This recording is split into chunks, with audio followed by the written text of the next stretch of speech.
Dahil sa nagre-request sa babaeng ito, nagmamadali akala, unahin natin ang tutorial na to. Tara, gawin natin. Let's go!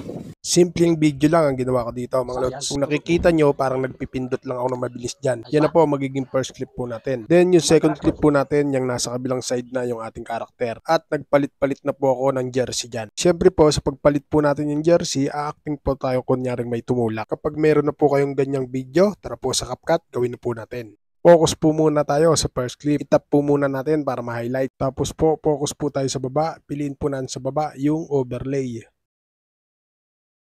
Kapag naibaba na po natin, stay pa rin po tayo dyan. Tapos po, hanapin po natin sa baba yung mask. Then, piliin po natin yung horizontal. Tapos po, itayo po natin ng 90 degrees yung ating horizontal. So, nakita nyo, walang tao. Wala nga.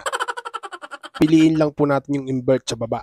Then, huwag po natin kakalimutan i-adjust o galaw-galawin yung puting bilog dyan sa gitna ng ating horizontal para po magpantay ang kulay at hindi po halatang hati. Para sa mga baguhan dito kay CapCut, pag gagawa kayo ng clone katulad ng ginagawa ko, make sure na bakante po yung gitna o may allowance yung ating dalawang karakter. Kapag goods na po tayo dyan, proceed naman po tayo sa second clip o yung ginawa na po nating first layer. Diyan na po tayo magpo-focus. Focus po tayo sa kaliwang karakter po natin. I-timing po natin yung kunwaring pagpindot ng kanyang kamay o pagtulak. Tapos po yung sa kanang karakter po natin, syempre iilag, i-timing po natin yan. Stay lang po natin yung playhead o yung puting guhit na yan dyan.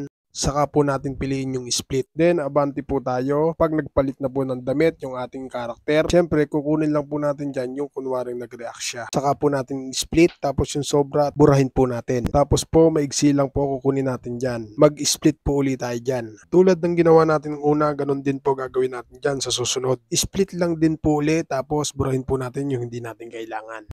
Ngayon po, nakuha na po natin yung kailangan po natin o yung mismong gagamitin lang po talaga natin. Tapos po, i-zoom in po muna natin. Then, i-duplicate po natin isa-isa yan.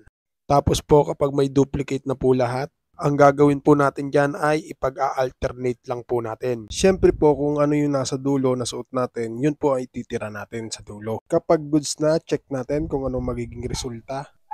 Kambal, tara sa court! Sala yan. Ito sunog mo. Bing, bop, boom, boom, boom, bop, bam. The type of shit I'm on, you wouldn't understand. The type of skits I'm on. Finally, kapag all goods na po, ready to export na po natin mga lods. Sa sound effect na gagamitin nyo po, kayo na po bahala ha. Oh, nasundan po ba? Sana nasundan at sana nakatulong. At kung nakatulong, pakishare mo naman ang video ito para mas marami po makalam. Paano mga lods? Salamat sa inyong panonood. At thank you Lord. Peace out.